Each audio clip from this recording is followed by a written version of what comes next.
నాకు మతిమరుపు ఉందని తెలుసు, మరి ఇంత ఎక్కువ మతిమరుపు ఉందని ఇప్పుడే తెలిసింది. లాస్ట్ లో చూడండి మీకే తెలుస్తుంది. నాకు అంగన్వాడీలో ఇచ్చిన ఎగ్స్ అయితే ఉన్నాయి, వీటితో ఏం చేద్దామా అని ఆలోచిస్తూ ఉంటే ఎగ్ ఫ్రైడ్ రైస్ గుర్తు అని మళ్ళా వద్దులే ఎగ్ ఫ్రై చేసేద్దామని చెప్పేసి చేస్తూ ఉన్నాను. నాకు ఎగ్స్ అంటే పెద్దగా ఇష్టం ఉండదు, ఎందుకంటే అవి ముందైతే బాగా టేస్టీగా వస్తుండే, కానీ ఇప్పుడు అంత టేస్ట్ లేవు. ఇంకా స్మెల్ రాకుండా నేనైతే ఎక్కువ సేపు వేయిస్తాను. ఏమంటే ఇంకా ఎగ్స్ ఉంటే భయం ఉండదు అనమాట, ఏ కూర చేయాలి ఏం కర్రీ చేయాలని చెప్పేసి ఆలోచిస్తూ ఉండాలి కదా.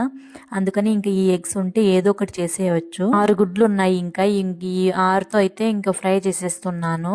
ముందైతే ఒక 6 గుడ్లు ఉడకబెట్టుకునేసి అది కర్రీ చేసేసాను. క్యారెట్ తురుము వేద్దాము ఫ్రైలోకి బాగుంటుందని చెప్పేసి నేను స్టవ్ పక్కనే పెట్టుకొని ఉన్నా. అన్ని వేసాను, కానీ క్యారెట్ తురుము అయితే మర్చిపోయాను. ఇంకేముంది ఇంకా మళ్ళీ అయితే లాస్ట్ లో అయితే వేసాను. క్యారెట్ తురుము అంతా వేసి మళ్ళీ పక్కనైతే స్టవ్ అంటించి దానిపైన పెట్టాను. తినేకైతే బాగానే ఉంది. వీడియో నచ్చితే ఒక చిన్న లైక్ చేసి సబ్స్క్రైబ్ చేసుకోండి. మళ్ళీ ఇంకొక వీడియోతో కలుద్దాము.